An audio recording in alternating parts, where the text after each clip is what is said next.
Good evening, ladies and gentlemen. Our program will now begin. Please welcome the CEO of Churchill Club, Karen Tucker. Thank you so much. You may sit where you like, or maybe you could sit down over there, and then I'll just make my remarks, and we'll begin the panel. Thank you. What a pleasure it is to be here together tonight for this conversation entitled California's SB100, the race to 100% clean energy. California leads the nation with its ambitious plans to combat climate change as an urgent threat to the health of the ecosystems on which we and other species depend. SB100, the bill signed into law last September, of course, mandates that California achieve 100% clean energy by 2045. So tonight's discussion is about this. How difficult will it be to meet these requirements? What are the most important opportunities? What are the most important challenges? With us to weigh in, we have a very distinguished group of people. Sally Benson, co-director, Precourt Institute for Energy and professor of Energy Resources Engineering, Stanford University. Ryan Hanley, GM of Shell Energy Platform. Thomas Heller, non-executive board chair and senior strategic advisor, Climate Policy Initiative.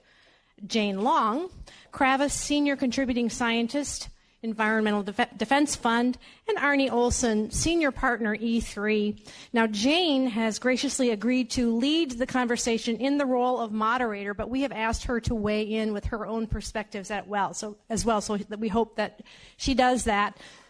We would especially like to thank Sally Benson and Jane Long, as well as Audrey Rumley and Lauren Metters from Shell for their thoughtful collaboration and rigor in enabling and preparing for this discussion that we hope all of you will find to be extremely valuable. And of course, Ford Greenfield Labs, especially Dragos Machuca, who has opened their doors to us for this gathering. Guessing that our new guests in the room might like to have a few words about Churchill Club. We are in our 35th year as the premier independent thought leadership forum, 501c3 nonprofit, with the mission to strengthen innovation, economic growth, and social good. In the topic-centric conversations that we ignite, we always look for what's new, next, not widely known. That is under-discussed insights and possible future states based on under-discussed trends that we are seeing today. We really genuinely try to advance the conversation and augment your conceptual framework with new insights that hopefully will be very helpful and cause positive actions. We convene about 24 forward-leaning conversations across the innovation ecosystem each year. The hashtag for tonight is Churchill Club. And there's a list of other Twitter codes in your program. I very much appreciate your kind attention. And now let's get started and welcome our panel. Thank you so much.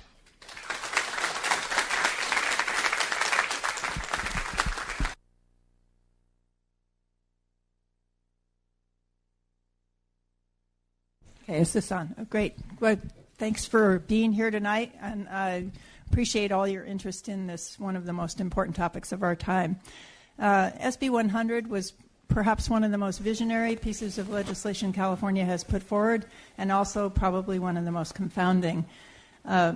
Electricity and decarbonization of electricity is probably the keystone of climate policy on energy. Until or unless we can get electricity decarbonized, so many of the other things that we want to do won't be possible. In particular, the electrification of industry and transportation. So this is always been thought to be the easy piece.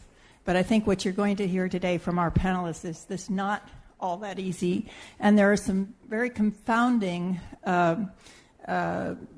issues that take place as we try to figure out what to do with a policy that basically says go there and doesn't say how. It's a mandate without a plan. And so today we're going to hear from panelists that will look at this from a systems perspective, because doing a single actions without respect to the interactions and fallout from single actions is probably the worst issue that we face in trying to implement SB100. So you'll hear from a technical perspective, from a policy perspective, and from a economic perspective, how these, or economic in the sense of a market perspective, how these things may be very, very difficult to achieve. So we're going to start today with Tom Heller, and he's going to take us up to a higher elevation and then come down to Arnie. Tom's going to look at the high-level policy issues and how it fits in, and then Arnie will talk to us about modeling work that they've done to actually figure out what that system might look like from a perspective of its of the actual facilities that are going to be needed to make this goal. And then we'll go to Sally, who will dive a little bit deeper into some real critical technologies that we see are important. And then Ryan will bring us back up to a higher level to understand a little bit about how the policy and technology might interact and where policy might go as a result. So, Tom, up to you. A few minutes of discussion, and then we'll open it up. Thanks. Pleasure to be here. Jane said you're going to get a higher level for me. My colleague Sally understands this business. I don't, so that's when you get a higher level. That's a good idea. Thank you. There you go. If that's any better. Can you start over now? Nah, I'm used to screaming after 40 years in the classroom, so we'll do it that way. What I think I can say, because I'm probably the person on the panel who is going to learn the most from this conversation, because most of the work that I do is global, and I'm parasitic here, trying to learn from my colleagues what's going on in California. So let me try and set the stage a bit and respond to some of the things that Jane had suggested. Climate change is vastly different as we get to 2020 from where it was when I started in 1992, a long time ago. It's been through a huge amount of evolution, and I would say the principal problem under discussion has changed quite a bit. For the first period of years, the main focus of discussion was on what is the real impact? What is the science? How does it apply? Is it credible? I would say probably in this room, I hope, and in most of the world where I work, that's a settled question. There are a few outposts where people somehow are unconvinced of this or pretend they are, but we're not going to worry about those. At least I'm not going to worry about those right now. That changed over time as the questions evolved. By the time, for example, of the Copenhagen negotiations in the Intergovernmental Panel on Climate Change and the UNFCCC, by 2009, the real question that was being debated was how much more does it cost to do things low carbon or green than it does to do them brown or high carbon. I'd say even that question has been substantially modified now because largely of progress on the technological and economic level, to the point where the principal question that most people are discussing is how do you make a transition from an installed high carbon system to a low carbon system? And the way you could see that question framed is if you watch around the world on incremental investment. It turns out that it is largely green in most of the countries other than the very poor countries who can't afford much investment on anything. Meaning if you build greenfield, you are going to see a lot of renewables. You're going in the energy sector that we're talking about. You're seeing more and more EVs. In agriculture, you're starting to see a lot of precision farming and various forms of substitution for meat that is occurring. And so a greenfield world would look very different than the world we have. The transition problem is how do you get from a highly invested world that is built up around fossil fuels to the world that is emerging in front of our faces. So transition is the problem. Most new build is around the world is renewable. Even in China, if you look at the figures, it is mostly renewable at this point. There's a lot of natural gas that's being built, and Sally can talk about that better than I. It's largely in the countries that have natural gas, Kazakhstan, Egypt, and certainly in the United States. There's LNG. I used to work on LNG issues in China in the 90s. They were predicting about 20 ports built up for LNG conversion. That hasn't really happened at nearly that scale. There are 3 or 4 only at this point.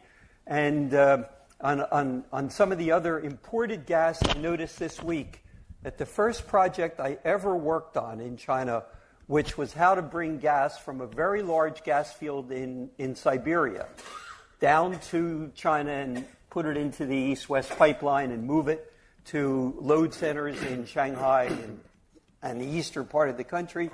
The point is that I started on that project in 1992 with British Petroleum, and the first gas flowed Monday.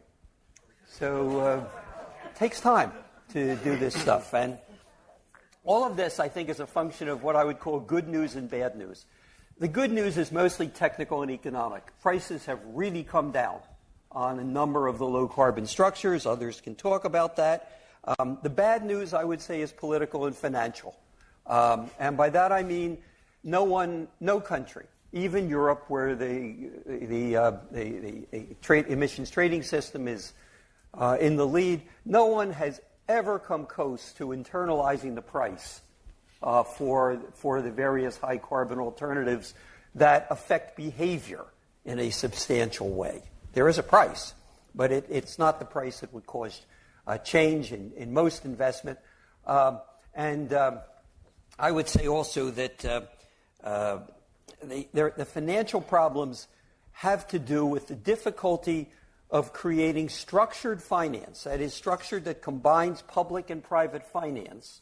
And for very particular reasons, the demands or the wishes that public finance, whether it's through multilateral banks or through budgetary mechanisms, basically lower the risk by absorbing what we might call the junior position, the position that bears the risk first, and then allows private actors to come in behind with more or less the same risk that they would face on other alternatives, investments that they have, has never really been adequately developed, not at the scale that is necessary to build out infrastructure. And so this inability to create the proper price signals or to otherwise subsidize the build-out of infrastructure is basically a financial issue that remains problematic around the world. So transition is essential. There are political and financial issues that are there. Technically and economically, we've made a lot of progress. And I guess the other things I would say that are big shifts are in terms of macroeconomics. When we started this in 1992 and up certainly till 2008, 2009, when Copenhagen occurred, the financial and economic picture was very positive. There was a lot of growth in the world, and all the expectations were that growth was going to continue, especially in the developing countries. Some of that has occurred, but since 2008 in the developed world and since 2011-12 in the emerging markets, the macroeconomics have really slipped badly. The growth rates are low, and a couple of problems involved. There is less public capital available for this structured finance I talked about, and demand has stagnated. And so it is very different to try and replace a coal plant that was built in 2012, let's say, with renewable plants, because the coal plants are completely unamortized at this point. In most of the world, they still have major public monies they're on the balance sheets of the state. So we have macroeconomic problems that create public problems in political economy. And the last thing I would mention about this different world is it is quite Asia-centric. Why do I say that? Especially sitting here in California, the heart of the West. It's Asia-centric, and meaning you can use China and India as your two lodestones for this, for a variety of reasons. A, coal is the baseline fuel. There is not much natural gas that's available in these countries themselves. There are potential exports into India, out of the Middle East. There's potential LNG into China. But the development has been very slow, and it's going mostly into heating rather than into power. So the baseline is coal. So it's coal or renewables, which is different than you face in the United States. The coal fleet has been almost completely replaced in the last 10 years. Certainly in China, to a substantial degree in India. They have some problems right now with the newer coal being not non-performing loans because of organizational problems. They're still using the old coal. But the capital markets are largely there as well, the source of capital to do this work. So these things together, transition, macroeconomics, and Asia centricity, mark a different system than we had in the past. And I think I'll pick up the rest of it later on, Jane. Okay. Thank you. Yeah, I'm going to bring us back home here to California, which is this broader context is also really, really important. And hopefully we'll be able to tie that together as we come through the panel. So I'm going to talk about kind of facts on the ground here in California today and over the next 30 years. My firm, as Jane said, does a lot of power systems modeling for the various California agencies, private entities, both in California and elsewhere around North America. We've done a lot of work on what a 100% or close to 100% future might look like for California. And I was going to also use kind of a good news, bad news theme. So I've got three things that I want to say in my opening remarks. I've got some good news, I've got some bad news, and then I've got some other things to think about that I think are good news, but you tell me when I'm done. So the good news, and I think you already hit on it, Tom, is because of the reductions in costs for solar and batteries and wind and other technologies, it's now possible to achieve very, very low carbon emissions for a large system like California. We can get to 70% emission reductions, 80%, maybe even 90% emissions reductions in California, 90% clean energy in California at a very low cost.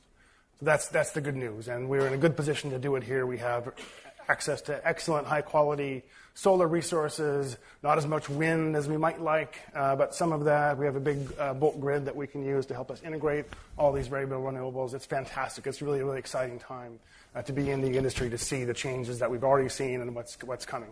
That's the good news. Bad news is that we can't get all the way to 100% with the technologies that we have today. So we have to all recognize that 100% is an aspirational goal that requires new technology transformation to get us there. And the reason people will talk about all kinds of complexities about renewables and they're variable and all this stuff. I think it's really, really simple. If you look at this week, we have 12,000 megawatts of grid-connected solar in California. This week, it's been giving us about 3,000 megawatts at peak, at noon. Right now, during the summer, it gives us 12. If it was sunny, it might be giving us 7 or 8 or 9 even. But it's cloudy, and it's been cloudy for a week. And if your whole system is built on solar and wind and short-duration lithium-ion batteries, I'll tell you, your batteries ran out like last Thursday, and it's been like Northern California during the fires. So that's the reality of trying to build a system off of just variable wind, solar, and batteries. We need other technologies to help us. Sally and Jane will talk about those. There's some candidates, CCS, carbon capture and sequestration, longer duration batteries, maybe hydrogen storage that you might make with solar power. There are a bunch of candidates out there. None of them are commercially ready to sign contracts today. We have a lot of work to do to develop those technologies. And then the third point that I'll make in my opening remarks is that, and Jane kind of touched on this, is that it's one thing, and it's a good thing, to focus on how can we decarbonize the power sector in California. But we have to remember how important that power sector in California is relative to all of the other things that we have to do. And that's globally, China, India, we're tiny compared to that problem. Even within our own state, the power grid is less than 20% of the carbon emissions, And you got to ask yourself, what good does it do me to go all the way to zero carbon in the electric sector if we're still driving SUVs up and down I-5 as our main mode of transport in the state? So how are we decarbonizing the transportation sector? How are we decarbonizing the building sector? What are we doing with our industries that we have in California, our agriculture? There's lots and lots of other greenhouse gas emissions that we need to reduce also. And the electricity sector is the key to doing a lot of that. Electric vehicles, electrifying heating loads in buildings, electrifying industrial processes, the electric sector, a healthy electric grid, and a healthy electric sector is the key to decarbonizing at least half, if not more, of the entire economy. Now, the rest of the economy doesn't operate on a command and control basis like the power sector does. It's relatively easy for the state to order PG&E or Southern California Edison to buy a bunch of renewables, sign contracts with thousands and thousands of megawatts in solar and wind because they have a lot of regulatory leverage over them through the way the industry is structured. If you're trying to convince consumers to adopt electric vehicles or electric heat pumps, that needs to be, you can't do that through command and control, or at least not very easily. So that needs to be an attractive economic proposition for those consumers and for those industries. To make that proposition attractive, you have to have reasonable electric rates. So we have to be really, really careful what we're asking the electric sector to do on its own and keep in mind this broader perspective, the totality of the role that the electric sector needs to play in the economy-wide strategy. Okay, so I'm going to kind of do a deep dive on one part of the technical issue. And I'm going to focus my remarks on something that is a little more detailed than what we just heard about from Arnie. And this is the value of what dispatchable low-carbon generation is in SB100. Now, you probably go, what? What's that? Well, hopefully by the time I finish my remarks, you'll know what I'm talking about. So if we look at the electricity system in California, the way we need to think about it is we have power generation, we have transmission, we have distribution, and then we have billions of devices that are actually connected to the electric grid that use it. And when we think about the electricity system, we need to think about all of these components. And in reality, we really have this one massive machine that covers the entire West, so in the WEC, the Western Energy Coordinating Region. And it's pretty remarkable technology. And to make it even more complex, if you think about all these billions of interacting devices, that the job of the grid operators is to make sure that every single moment in time, the supply equals demand, instantaneously. That's a pretty remarkable accomplishment. And if you look at the National Academy of Engineering, for example, they named the electric grid as the #1 engineering accomplishment of the 20th century. So it's really quite extraordinary. But the strategy is that we would let customers do whatever they wanted. So they could plug in all their billions of devices, they could turn them on and off, and we'd have no control about it. But the clever part of it is that we could have grid operators control exactly how much power we're providing, where we're providing it. We could turn generation units on, we can turn them off, we can ramp them up slowly or quickly, and that was the whole key to this modern electric grid that has made our economy so strong and so forth. And it's really created this incredible reliability and also affordability, that we can get, generate electricity for consumers, they pay more. But, on the order of, 15, 20 cents a kilowatt hour, there's so much value to our society. So that's kind of the system we have today. But what you've heard so far is that change is afoot and that we're fundamentally thinking about changing the way we generate electricity. So instead of being able to control how much generation we're providing, we're going to have the wind and the sun and so forth determine how much energy is going to be provided from these renewable resources. And, if we look at it today, people may argue with this, but primarily we're doing it for environmental reasons. There's not an issue about energy security, a shortage of supply. So, we're really driven by environment. So from my perspective, any pathway to a zero emission grid is actually the one we should be pursuing if we're interested in the environment. And that goes beyond climate change. It also goes to air quality, which is a huge issue, even in our wonderful California. So this change is well underway. Over 34% of all of California's electricity that's sold into the marketplace comes from sources like wind and solar, a little bit from geothermal, but much of it. And by 2030, we'll be at 60%. I have every confidence that we're going to make that. I think our grid operators are incredible, and we're well on our way to doing that. And by 2045, we're headed for this 100% clean energy or clean energy grid. So often, at least in the conversations that I'm involved in, there's the sort of perspective or supposition that means 100% renewable grid. And so when I talk about dispatchable generation, the point I'm trying to make is that we need another type of generation that provides zero emissions, just like the renewables, but is controllable by the grid operators. So they can turn it on when they want, turn it off when they need to, ramp it up and down, and so forth. So, and of course the problem is, we just heard from Arnie a great example. This week our 12 gigawatts of solar, we're providing, only 3 gigawatts of power. We're really at the mercy of the wind. And as long as these fluctuations are relatively high frequency, over the course of a day or so forth, things like lithium-ion battery storage, that's an incredible technology. It's driven down the cost really quickly. And pumped hydro, we have a lot of that in California. Not much more is available. But these things can help deal with these issues. But again, if we want that 24/7, 365 days a year reliability, we need to think about what are these dispatchable zero-emission resources. And examples include biomass power plants, could be biogas power plants, could be large-scale hydro. That's not considered renewable in California. Could be nuclear power. They're not so easy to control, but at least you can be guaranteed that will be on if you need the power. And then the other one is natural gas plants with carbon capture and storage. And, we could probably make the list a little bit longer than that.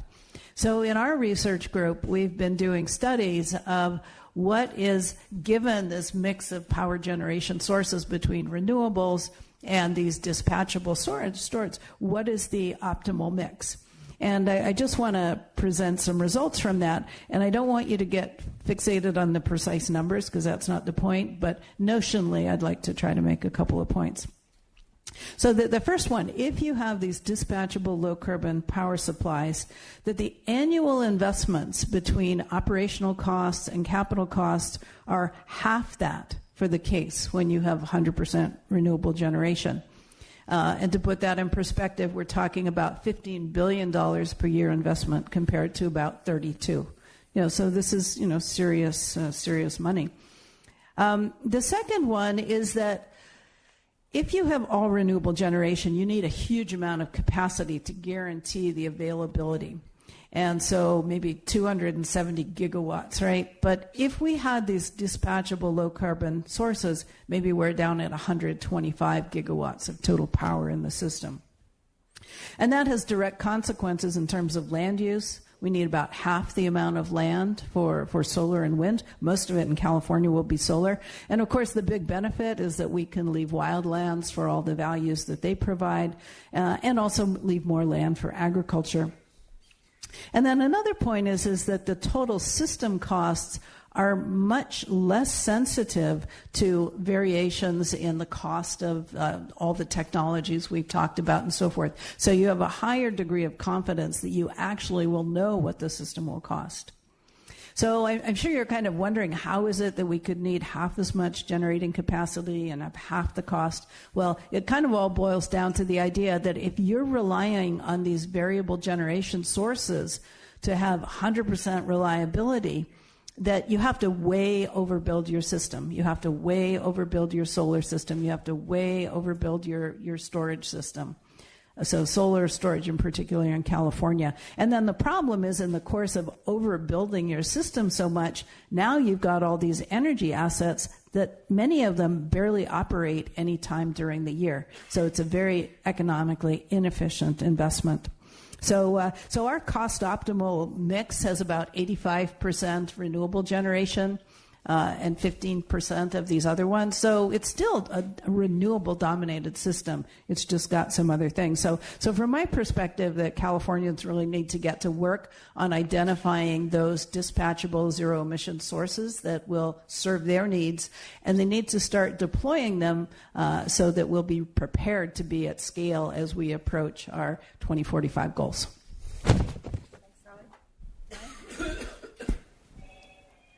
Turn yourself on there. While he's hunting for that, I'll plan to ask each of our panelists a question, and then we'll move to the audience. So, go ahead. Great. Well, good evening. I have to say it's a delight to be a part of an evening whose premise is built on celebrating innovation in climate policy here in California. Not all my evenings are like this. They're usually a bit more dire, and SB100, I think, is a version of that. It builds on California's, I think it's safe to say, decades-long record of thinking about innovative policy, innovative legislature. It's a nice place to be, and I think it's a nice venue. Arnie mentioned that if we have this 100% target, getting to 90% there might be a credible path, maybe even a reasonable path. And then the last 10% might be really hard, maybe potentially expensive. If I sat down and I had a target amount of comments to make in my opening speech, it's challenging through the insightful comments of your colleagues to have 90% of that already covered. And to squeeze out another 10% of insight, I've learned not to go last. And so if you'll bear with me, I'm going to wing the rest of this. If Arnie said the last 10% is hard, and Sally, you gave us some hope that it's probably technically feasible and maybe even more economical than we might anticipate, it still begs the question, I believe, of should we do that last 10%? Mandates always have even when really well-intentioned, the downside of is it inspiring the right action that you would take holistically as a society if you had all the flexibility that you wanted? And for example, if we're staring down that last 10% and it's going to cost X amount of money, if we stare over at the transportation sector or the building sector and we see that we could deploy that money and get twice the carbon reduction that we're able to do, are we afforded that choice by the legislative contract and the policy? And with SB 100, ideally there's a lot of hope. We have 25 years. 2045 is a long ways away from now. Conceivably, California has the wherewithal. If they find themselves in that situation, they can make some changes. But I think it highlights a challenge that is a tension here in energy, which is the regulatory structure, the regulatory compact. Markets are always held up as something that can be very efficient in solving really big challenges. The common critique is that except when externalities are big. And climate, health challenges, externalities are massive. And you could easily look across and argue, like I do, most of those externalities are not priced in effectively. So how do you think about creating structures that allows you to accomplish that? A one-word answer is regulation. I'll say regulation with all the balance and the things that make sure we have a system that works. And so if we believe in a form of regulation, I look at California and I see a set of regulatory compacts, regulatory structures that were created for a world that was pre-climate, if you will. The PUC, Public Utilities Commission, they also regulate things like water, taxis, a long list of things that are in many ways out of a different generation of public use challenges. They weren't set up for climate necessarily. I think they're adding a tremendous amount of oversight and value, but they don't have jurisdiction across everything. The legislature doesn't have necessary jurisdiction. CARB, California Air Resources Board, is thinking about carbon, but they don't have some of the tools on the IOUs or the other different mechanisms that you might want them to have if you started with a view of how do I give a balanced regulatory arm review, something that allows it to influence the market in a positive way. And there are a handful of challenges that I think must change over the coming decades to return to that balance. California hopefully reassessing the regulatory bodies, how they interact. can there be alignment with things like SB100 that says, I have done this incredibly ambitious, well-intentioned mandate to pursue carbon-free energy, but do I give myself the flexibility that I've worked with CARB or people that are looking over the building stock in the CEC to say, can I have it aligned and can I have an exit valve if the building stock becomes something that is societally more efficient for me to invest in? So that's something that we would love to see evolve in California over the coming decades. And then similarly, maybe with every profession, a little bit more pay would be nice. Arnie and I were laughing about how you have armies of analysts, economists, attorneys, regulatory advisors, and utilities who go and engage in front of, say, the Public Utilities Commission, who has a thin staff, meager wages, and how do they have a chance to offer a regulatory engagement that is in the societal interest? So I'll leave it with those two additional complications. Is there a regulatory compact or structure that is better suited for the challenge ahead of us? And can we pay these poor staffers in these agencies a bit more money? Thanks. Good. Well, I'll probe a little bit. So, Tom, you talked a lot about the financial system and capital markets and whatnot. And we just heard Ryan talk about regulation. We've got, according to the IPCC, a couple of decades here to squeeze the carbon out.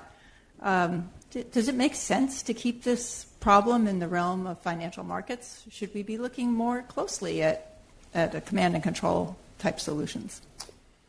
So that's an answer I'm sure everybody on the panel would like to look at.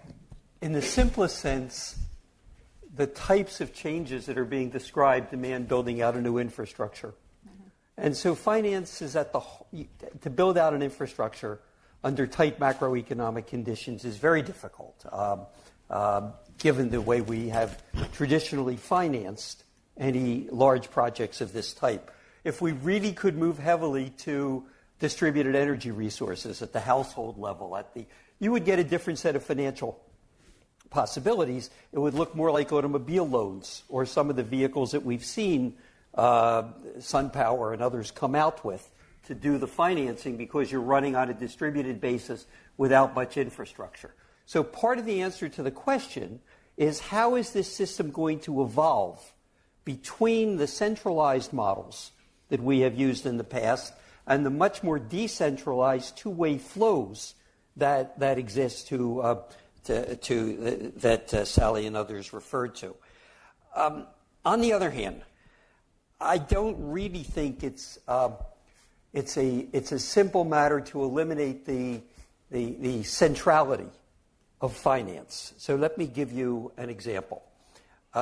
We can think about this process that I called transition, getting from a system that is organized around fossil fuels, that is optimized around fossil fuels, which means optimized around trying to minimize the variable costs, the cost of burning the fuels that are there and staying on the grid if you're in a competitive market. When you start to move to a system in which basically generation is being done on largely a zero-cost basis, like solar or wind, you've got a capital cost to do, and then the operating costs or the variable costs are zero.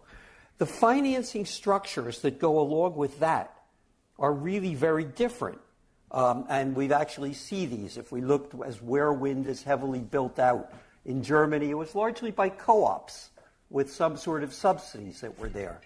When you start to change to a differently structured system, probably the financial vehicles that were well adapted to that system need to change as well. And so, as just an example in picking up on what Sally said, let's assume that as the marginal cost of generating energy falls and falls and falls, as it will when you bring on zero marginal cost structures, and you build markets around that zero marginal cost provision. What goes up in value is the value of the flexibility or the services that Sally was describing that produce reliability for the grid. And we're seeing this happen. But in order to have that happen, the system has to change. In other words, the regulatory system has to be built up around basically the value of flexibility. The The business models that are used. People talk about the collapse of utilities as structures that dominated and their balance sheets, which is what let you finance electricity in the past. That's going to have to change. And so are the financing vehicles themselves. Last example. If what we are thinking about is systems, like systems for demand-side management, or systems for integrating power that flows in two directions and has a lot of need for flexibility on top of the variable supply that is there, a lot of that is going to be intangible assets. That is control systems, software. That would seem good for California because California's system is California's economy has moved in that direction. So there is a very good possibility that the real advances that we're going to see are a function of sustainability and digitization together. But financing intangible assets is one of the biggest problems that we're having right now throughout the world. Why? Because they're easy to hack, because they can be copied. There's not much intellectual protection for these systems. And so if we look around what is actually being invested in the world, you see it's overwhelmingly physical assets, like renewables plants. But what's really needed for productivity are these intangible assets. So that means I will shut up. That's the most effective system I have seen yet. In other words, the finance is going to remain at the center, but it's going to have to be differently structured than it has been in the older system. You want to weigh in on that, Ryan? Yeah, and I think you also pose maybe a tension between finances or markets and regulation, and are they at tension with each other? They can, but they also can move in conjunction with each other. So well-functioning markets can operate even better with well-functioning regulation. And if you look at California, particularly the power sector, I would say we're actually a far cry from competitive markets based on the rest of the world's electricity markets. I think the bankruptcy of PG&E and Enron cast a long shadow around competitive wholesale markets, but a lot of access to wholesale markets has been slow in California versus, I think, the gold standard you could call Australia, which is a almost pure spot in every part of the world. California is holding back on a lot of that innovation, and it's hurting bringing the prices down. So Australia, when they introduced the ability for markets to participate in those markets, I worked on the first mega battery. I led the first mega battery deployment in Australia that brought ancillary service prices down by 70% through one asset that was on the grid. It's phenomenal. It's the type of economic price compression I think, Sally, you were referencing from flexible assets. And then if you look at what utilities models here in the United States or in California, it's also dated if you look to Europe. No retail competition or extremely low retail competition where utilities are the only people that have the right to be able to service electricity to a customer is frankly a dated concept if you look at Europe, where utilities' roles are to manage the pipes and wires. And so there is a lot of embrace of markets that are still left to do, I believe, in California. And that can and should maybe happen with an embrace of regulation alongside it. So, Arnie, I know you've been looking at the California build-out, and you made the comment that we can get close to zero if we use other resources. But could you talk specifically about the point that Tom was making about these stranded assets and how that might evolve in California if we went to 100%? Yeah, well, Tom raised the concept of transitions, which I think is a really important one. I think the good news there is that for the grid, that transition can be quite natural. So, we started with a grid that was mostly hydro, but then we added coal on top of that, and that was our baseload resource for a long time. It was illegal to burn natural gas to make power for a long time in the United States of America, if you're old enough to remember that, as I'm not, but I read about it in books. But since then, we're moving slowly and I think inexorably towards a system that's more heavily based on wind and solar and other lower carbon technologies, and we're phasing out the old ones, and we're doing it actually in quite a orderly way. I'm sure that won't look like that to all of the people whose jobs and lives are disrupted by closure of coal plants and coal plant owners who are dealing with all the financial ramifications of that. But if we take a step back and look at how our power grid is transitioning, coal is slowly being phased out. Natural gas is being phased in its place, right? And that might not make you feel very warm and fuzzy, and that's right, but that needs to happen, right? Because when the coal phases out, there's capability to serve energy demand during the coldest time of the year when the sun's not shining and the wind's not blowing. That's important to have. And until we have those other technologies ready to play that role, we need to rely on the one that we have now, which is natural gas. So that's going to be on our system. It's going to play a role for a long time. But we need to slowly phase that out as well. So how do we do that? By adding more and more, maybe not even slowly. We need to phase that out as well by adding more and more wind and solar. And I think we could do that a lot faster, to be honest. But we still need to keep the gas plants around. We just need to run them a lot less. So that's the nice, smart transition to me that doesn't create a lot of electric rate shocks, that moves us towards a lower carbon system inexorably, and we can do it faster, but reliably, and keeps the rates reasonable so that we can use electricity to charge our cars and to heat our homes and to do all these other things that we will also need it to do. Can I comment just quickly on that, Jane? Yeah, go ahead. I agree, and I want to come back to the regulatory point. This question of the downside risk, which is extremely important in much of the world. And let me use Australia as an example, since Ryan brought it up. But it's when I was in Australia last week for most of the week with the Reserve Bank of Australia, the entity of the government, the central bank whose job it is to worry about financial stability and in the system and to try and prevent the kinds of breakdowns that we suffered here in 2008. And if you look at the Australian economy, they are basically major exporters of coal, of natural gas, of iron ore, of food, and they have an infrastructure which is built around moving those products from where they may be found to the ports. Okay, so the infrastructure is built around the export system that drives their economy. They are facing external risk. That is to say, if Japan and Korea, to take the example of where much of their coal and their iron goes, were to move quickly to a low-carbon system, Australia's exports would be seriously hurt. And that's one of the things we spent our time doing, is modeling exactly when and how that would occur. California, in a sense, is an easier case. And I think Arnie was right in describing it's a very hard case, but it's an easier case among the hard cases. Because, basically we don't have commodity exports, certainly in this area. I think that the oil we produce is largely consumed here, almost all of it. We have I think we're, fifth or sixth biggest state in oil production, but it's consumed internally. So it's not external risk that we're facing, it's internal risk. It can be managed.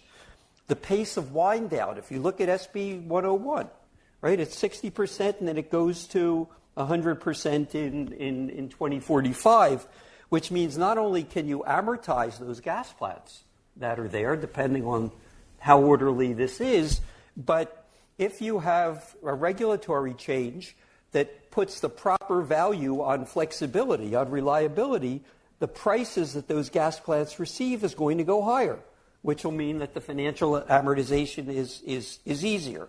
And then, of course, SB 101 has all kinds of escape clauses in it. The regulator is charged with making sure the system remains affordable, reliable, and safe.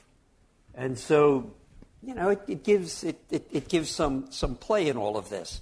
So I think that the intersection between finance, the kind of risk you're trying to bear, and the regulatory system that you create to manage that system properly is really the heart of what Arnie properly described as what we need to do. an orderly transition. And we're doing that quite well in SB101. The other sectors, that's a question about how that's going to be managed.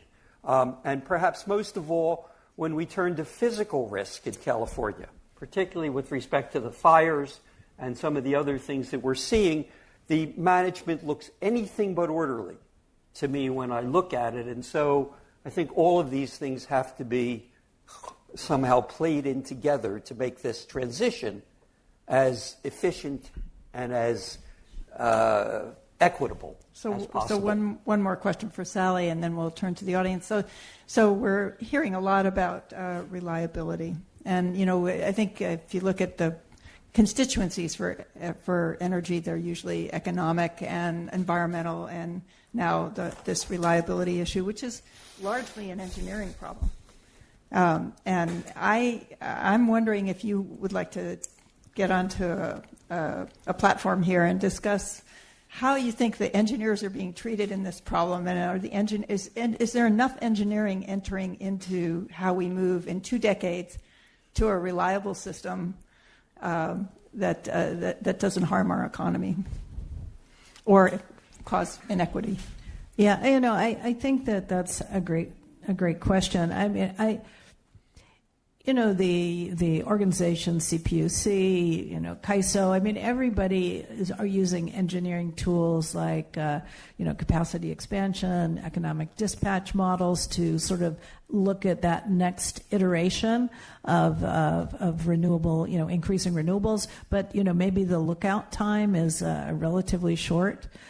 When you are looking out over, 2030, 2045, I don't think that's the mindset. I think people are looking at, well, what's that next tranche of renewables I've invested in? So I just think that it's really an issue of taking the longer view.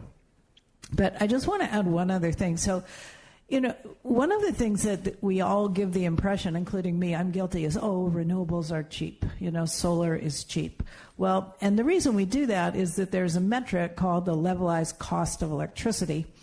And basically what it presumes is that we buy a solar panel, it operates in an optimal way, totally meeting its performance specs. Every bit of that electricity is consumed and we can generate revenue from that. And that's how we calculate the levelized cost of electricity. The reality is that to get value out of your solar resource, you need to put on storage. And nowadays, you can even buy solar plus storage. Maybe that's 2 hours of storage, maybe 4 hours of storage. But if we really want a 24/7 system, we don't need that. We need like 10 hours, 12 hours, 14 hours of storage. All of a sudden, solar is no longer cheap. But because of the positive narrative, which is really important, we've come to think that renewables are cheap and anything else is going to be too expensive. I just think that's the wrong narrative. You really need to look at the full system costs. And I think that's harder for people to do, but that's what I think is really missing, is looking at the whole system cost and making our investments that are consistent with optimizing that. Yeah, that's a great point. So let's turn to the audience and see. I have a new technology question. Okay, we got one right here first, and we'll... Oh, okay. So we've got a question here in the front, and we'll go over here. Over here. Hi, my name is Judith Schwartz from To The Point. So I'm very interested in sort of a two-part question. So one is the idea of, and Sally sort of leading to it, at the idea of accounting for the impact of the changes, not just the cost of it, but what really is the impact on carbon, and what are we going to do about people who are poor and cannot invest in these great systems that they can put on their house, where it's as if you said you can only have to eat what you can grow at your house, and if you can't grow enough to survive in your garden at your house, well, it's too darn bad. And I think that this idea of the social compact of universal service is somehow getting lost in this discussion. And what are poor people going to do about when it's cold and dark at night and they don't have access to anything? So if you could address that, as well as the idea of how do we know that it's really working to decarbonize? Me too. Yeah. That's a fantastic set of questions there, really. And I'm really glad that you raised it because I think it's really important. And I think it speaks to what the role of the utility has been and is today and needs to be going forward. The utility, if you think about it, is basically a big insurance pool, right? Which means that it's an entity that incurs a bunch of costs that are for the benefit of everybody, and through a painful, laborious process, decides how much each person and business should pay for those facilities that were built on its behalf. And that process, if you ask any economist, is not set up for efficiency. It is not meant to be efficient. We've been trying to make it more efficient for decades and largely failing. It's mostly set up to be equitable. Right? The whole driver behind allocating those costs is what's your fair share based on the way that you use this common system, this network of power lines and transformers and power plants and everything else, the entire system. Right? So that's the utility. Right? And it's the utility's balance sheet that has financed the clean energy transition to date. It's PG&E and Southern California Edison and San Diego Gas and Electric and LADWP and Sacramento Municipal signing contracts, long-term contracts, encumbering their ratepayers with long-term obligations to finance all these wonderful projects that are cleaning up and decarbonizing our grid and deciding how to allocate those costs and who should pay how much. It's not the subsidies that are in place for rich people to put solar panels on their roofs and to buy Teslas. We're subsidizing that as well, and that may be okay for a little while. But I'll tell you, we're paying more for the few thousand megawatts of solar that we have on people's roofs through increase in electric rates than we're paying for all the rest of our clean energy investments. And it's not even really close. That's how big those subsidies are. So that's not a sustainable world. A world in which we're subsidizing rich people to be early adopters isn't sustainable. The other thing that I worry about a lot is this idea that what do we do with PG&E, right? This is an example where the current compact has failed and the utilities are in bankruptcy and we don't know what to do with it. So San Jose maybe wants to buy their share of PG&E. City of San Francisco maybe wants to buy their share of PG&E. So what happens if you start carving up this big insurance pool that today includes Bakersfield and Fresno and a whole bunch of very dirt-poor communities in the Central Valley? Right now San Jose and San Francisco are subsidizing the Central Valley? Right, so does that go away, and what are the equity issues associated with that? As we atomize the electricity system, we lose that social compact, and when we lose that equity aspect that I think is really important to maintain going forward, especially as we build all these things and make rates higher. And just to weigh in a little bit, I totally support what you said, Arnie. I think that the gated community solution, the microgrid solution is opposite to what we're trying to achieve. And I think that it's really important to understand that. It may have local reliability benefits, but it really is a gated community. And I think one other thing, you mentioned the utility buying these resources. They buy those resources because they're required to by regulation. And California has had AB 32, which everybody thinks is the big climate bill. I think the bottom line is that the biggest effect on climate emissions in California is probably the bill whose number I can't remember, passed some 10 or 15 years ago, restricting the emissions that can be allowed in any long-term power purchase agreement. So let me make 3 points to your question, which is essential.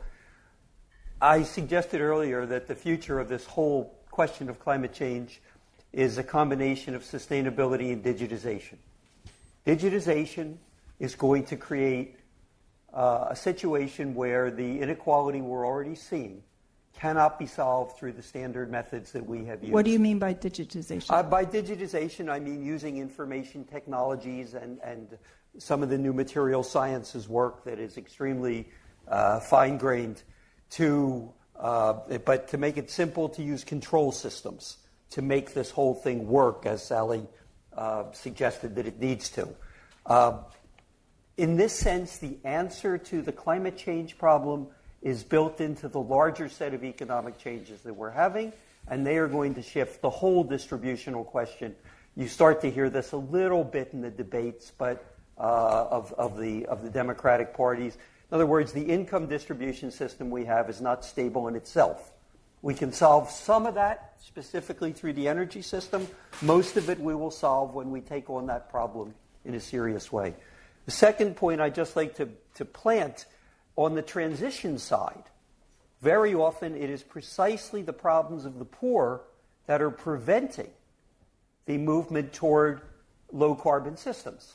Example, in China, the bulk of coal is burned, not for power, but for heat. They have systems that you call combined heat and power systems. They are burning the coal because they have no other way to produce heat in the cold areas at very low cost. Okay? The power then becomes free because they've burnt the coal to produce the heat that they need to deal with what people need in cold climates. But then the power is sitting there as kind of the waste product of burning the heat. And so China does not move to absorb the renewables at nearly the pace that they might. So you have to think about the transition side, the downside, and its impacts on the poor and on jobs, just as you do. And there are ways to try and resolve those problems that probably would speed up climate change, but at the cost of making sure that you are dealing equitably with the poor. And I had a third point, and I have completely lost it. And I should well, let's go to another question then. Over here.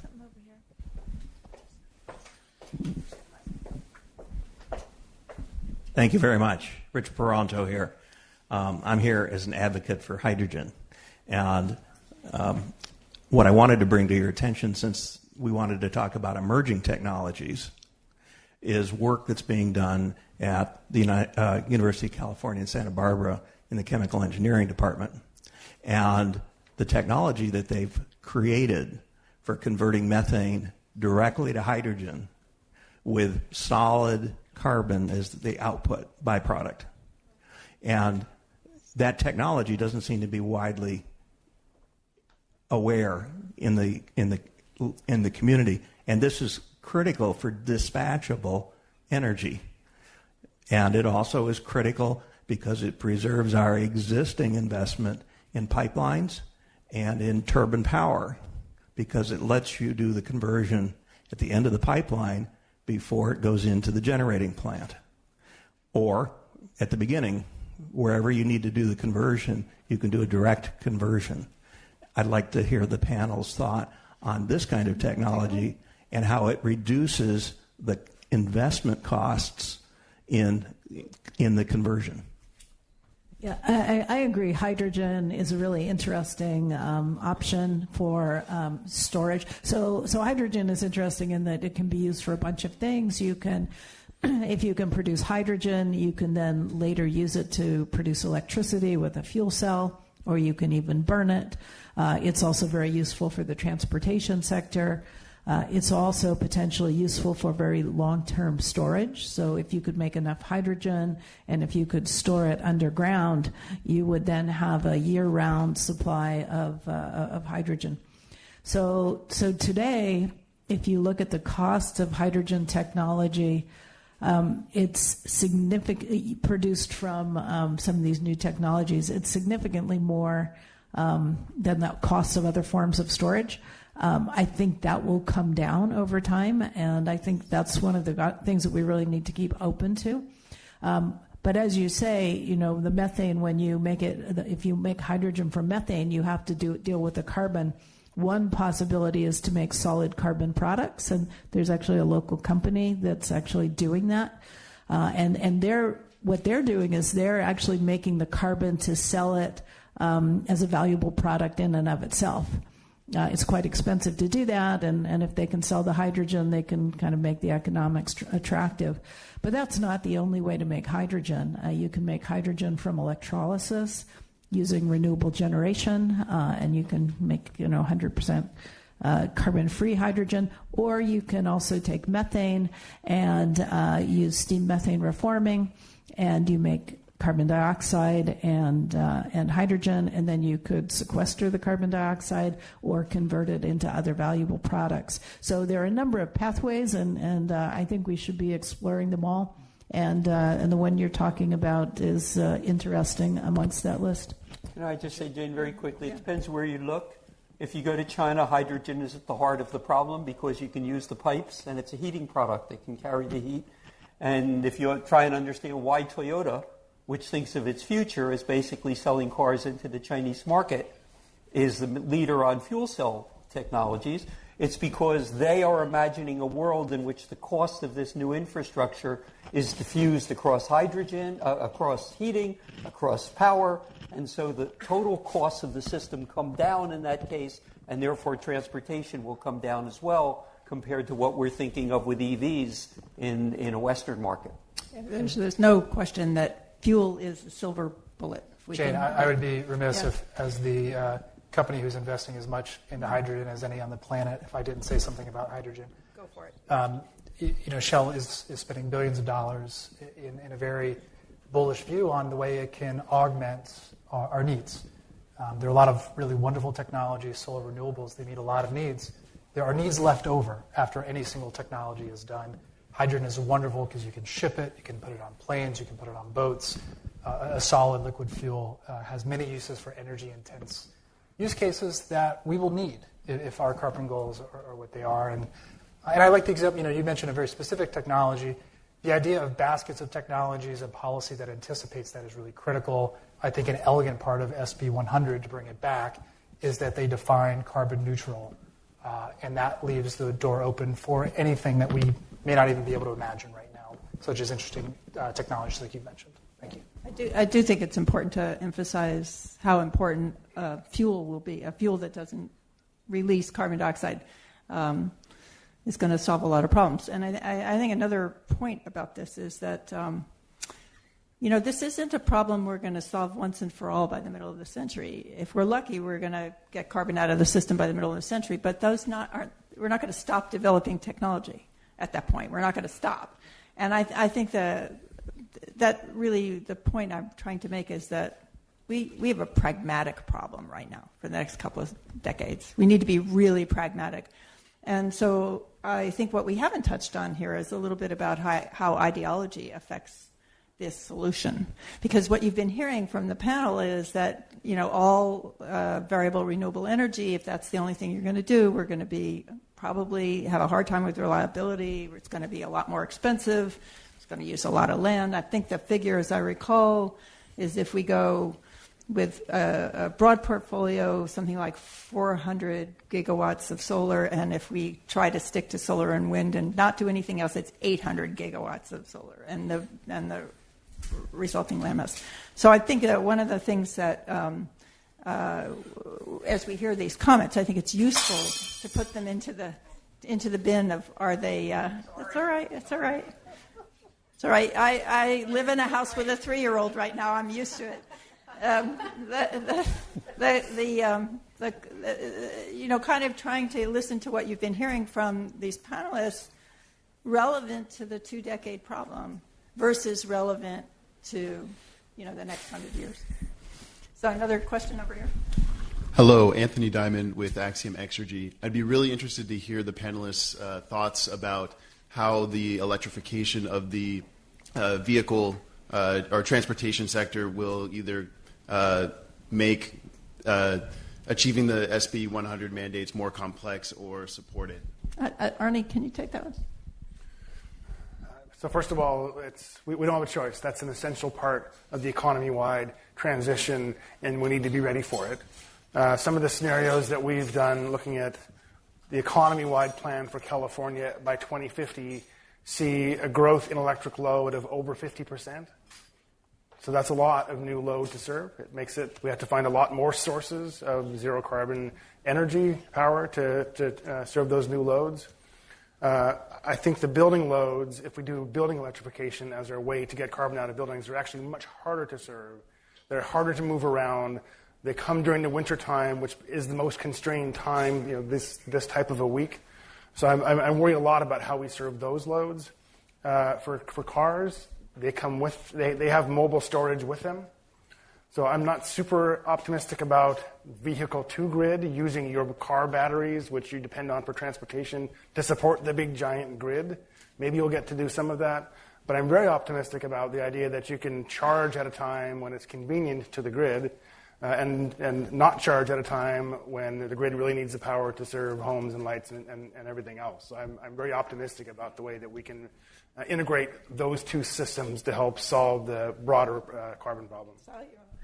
Yeah, sure. Just to add a couple of other ideas. One is that battery second life may have real benefits for the grid. So after you've used it for your car, it will come to like 80% maximum capacity, and then they say, oh, it's done. Well, that's still a lot of capacity in that battery.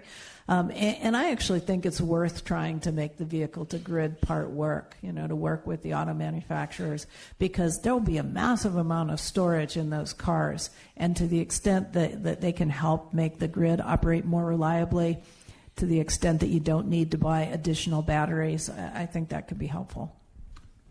Just a quick question. I'm sorry. I didn't hear this addressed. Wait for that microphone, please. Oh, he's too far away. Hi, this is Harry. So one question. As far as the grid goes, I'm the victim of a small provider, and we're paying a lot of money for that. So, but as far as the one thing we didn't hear is transportation, right? We're talking about transportation, but we're still talking about cars. New York City, I was raised in New York, and, it has an amazing system that worked for me as a consumer, right? I mean, even when I was 12 years old, I can get to Manhattan, Brooklyn, whatever. And this was built in the 1920s. I mean, like, we're in 2019. And we are still struggling to build a commuter system where we could get off of our cars and get from point A to B. And every time there's a bill that's introduced to build a railroad or public transportation, there's special interests that come in and kill that bill. I hate to say it, but some of them are oil companies or car companies, and they kill these bills at local city levels, county levels. What are we doing about that? We're not talking about that, because that can save a lot of energy. It's a great point. I don't know that our panel is prepared to talk about it. I mean, we have a lot of structural problems on transportation in the Bay Area, particularly. But we're also not ready to densify our urban areas and build high-rises so that we can actually be set up physically to take advantage of a dense transportation network either. So, it's more than that, too, because I'm on the BAA QMD Science Advisory Board, and we presented with the high-pollution corridors where the BAA QMD would like to restrict development, right? Well, that's the transit-oriented development corridors. So, there's a lot of conversation that, I think one of the statistics we have in the United States in general is there are 85,000 governments in the United States. And so part of our problem is just trying to find ways to have those pieces talk to each other. I don't remember how many transportation districts we have in the Bay Area, but I think it's like 15. We've got to change that. There has to be a change. So can I just address that really quickly? I mean, I think it's, for lack of a better term, an American problem. I think we tend to be, solve it ourselves, be independent, and things like shared public transportation system, I just don't think there's a tremendous amount of public support for them. I think it's really unfortunate. I think it's to our detriment. And I actually really worry that the same kind of thinking is going to allow us to weaken our electricity system, and these equity issues will really emerge. So I think we really have to look inside ourselves to figure out, is that the society we want to be, or do we want to have more shared services? So, Tom, you have a quick I'll just comment? make the point that I think you're identifying a general problem with land use in America. Yeah. Land use is left to localities in this country. And these localities then, because no one really wants to be on the city council of some little podunk place except real estate people, they are completely controlled by real estate people. This is as true here as it is up in Shasta County. But the fires, we're never going to solve the problems until we start to get control of that set of incentives. Yeah. And it's not going to happen at the local level. So we got a question back here. And then yeah, here. My name is Narayan. We talked a lot about, on the generation side of SB100, right? Where we talked about the transition, the pros, cons, difficulties because of policies, technologies, etc. What are the kinds of transitions that we need to make on the consumption side so that as the population grows, the two curves will meet, so that way also it can meet the SB100 goal? Maybe I'll build on that. Efficiency obviously has a role. I think California does have a proud legacy on efficiency, where for decades it's reduced the consumption per average home. And there's a lot of programs around efficiency that should always play. Demand response has always been key. An exciting intersection of the need that you describe, as well as technology and then policy, is there are a lot of things that you can do from a flexibility perspective with demand. All of these assets that are in the homes, whether they're smart on wealthy people's homes or not, to folks like us, if I can tap into those and I can actually reduce those at very efficient times, they're as valuable as any additional generation on the system or on the home. And often they're assets that have zero marginal cost to leverage. They're sitting there, basically underutilized.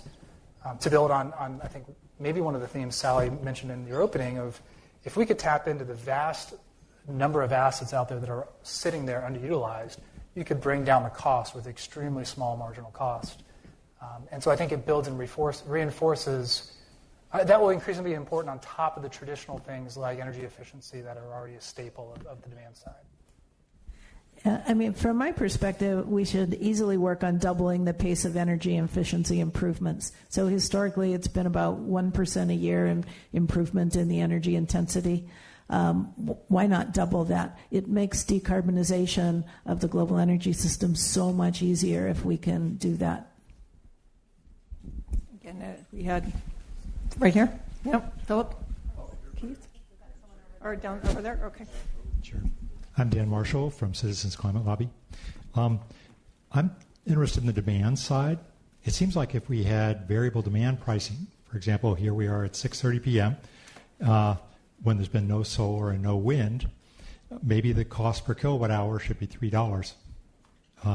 And if we did that, wouldn't a lot of other things fall into place? I believe we're going to time of use pricing, aren't we? I've never met an economist that wouldn't love the idea of real-time, instantaneous spot prices for every square inch of the grid if we could do it. It's a pure, elegant solution. And more often than not, you get a lot of legacy systems holding back. Arnie mentioned the art of rate making and trying to figure out who pays what. The art of billing is as laborious and challenging when you're working with systems that were created 30 years ago, and to overhaul them to be able to do the exotic billing. It's complex.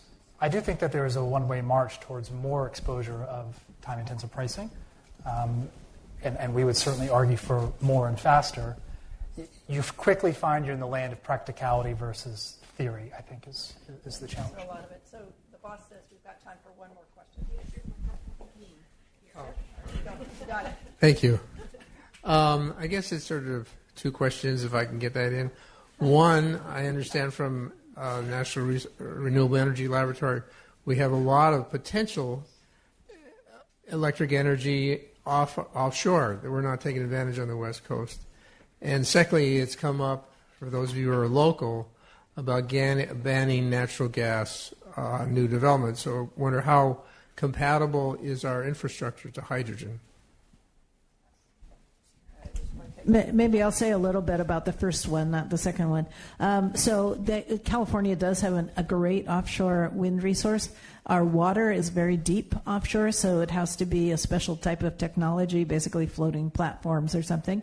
But California has a big effort to the CEC to assess corridors within the ocean offshore area that would be suitable. And some of the modeling that we've done has shown there's tremendous value to offshore wind because it also has a high capacity factor, like it might blow 60% of the time.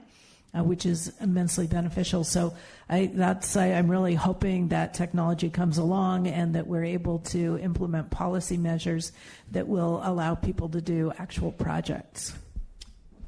Maybe I'll opine on the natural gas component of that.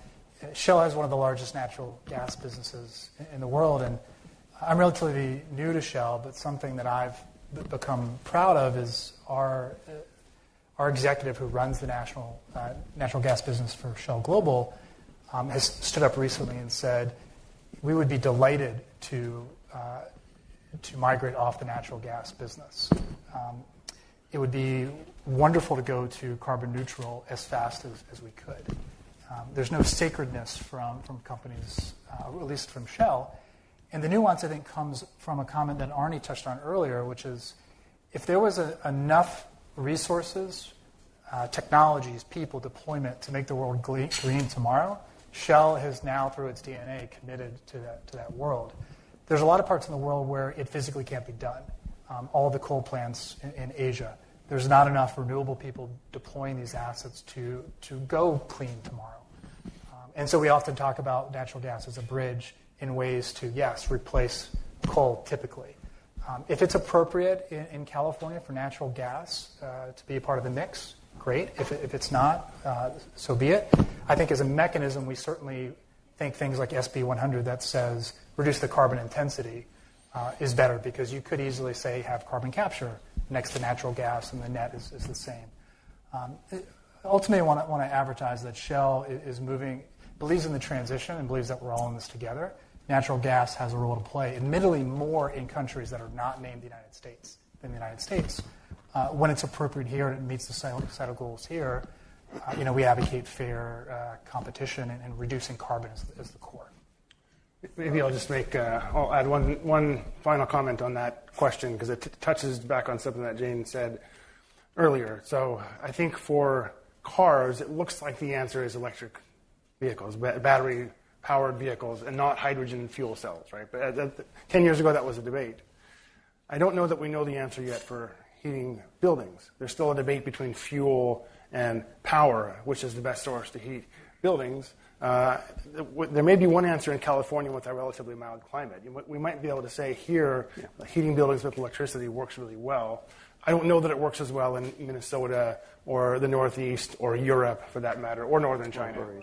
Yeah. So I don't know that we know the answer to that yet. And when 3 or 4 or 7 of the 85,000 government entities that Jane talked about start making decisions on their own about that, I don't know that that's the optimal way to answer that question. I feel like we need to know more before we start doing things as draconian as bans on natural gas in new buildings, despite how attractive they sound on the surface.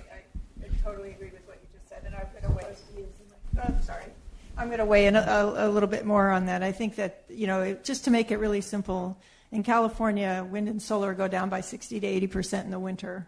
And if we electrify heat and go to all renewable energy, we don't have a solution that works. It absolutely does not work. And that means that we're going to be stuck with using gas. So just saying we decree we're not good. This is the opposite side of the regulation piece.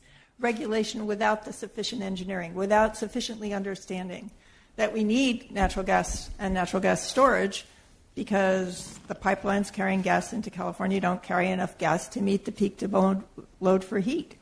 And if we're going to go try to switch that to renewable energy, when we need that heat the most, we're not going to have the renewable energy. So I think, Claire, I would love to give you just a shot. Do we have time to, because I know she... Let's do that. Yeah, go ahead, Claire. Yeah, and then I'll wrap up. I just wanted to add on the hydrogen infrastructure question, since that was the second part of your question, correct? Mm-hmm. So the U.S. has a very large natural gas infrastructure, and I think a majority of it is actually carbon steel and on the transmission side and polyethylene on the distribution side, and those are materials that could technically be converted or repurposed for hydrogen. I think the main barrier is actually the production of hydrogen, and so again, it's gotcha. A wide set of technologies that could potentially produce this fuel, and then there are obviously other challenges. Hydrogen is, I think, a third of the energy density as natural gas. So you need more. You need other things like more compression. You need to change certain parts of your pipeline system, and then there's the question of just the how do you call it, like people's adoption, right? Like how will people react to end use appliance changes or just having hydrogen in their homes as opposed to natural gas? So it could mix in, but then it wouldn't be carbon neutral, right? Yeah. In a transition or in a hybrid system where you have hydrogen and electrification. So if you come away from this erudite group here and have a sense that California is lucky, we have a lot going for us in doing this hard job, but we also have a lot of confounding problems to solve. And I think that the main thing I would always like a group like yourself to go away with is, let's be pragmatic about this. We have to do it quickly. And I'd like to give a round of applause for our speakers.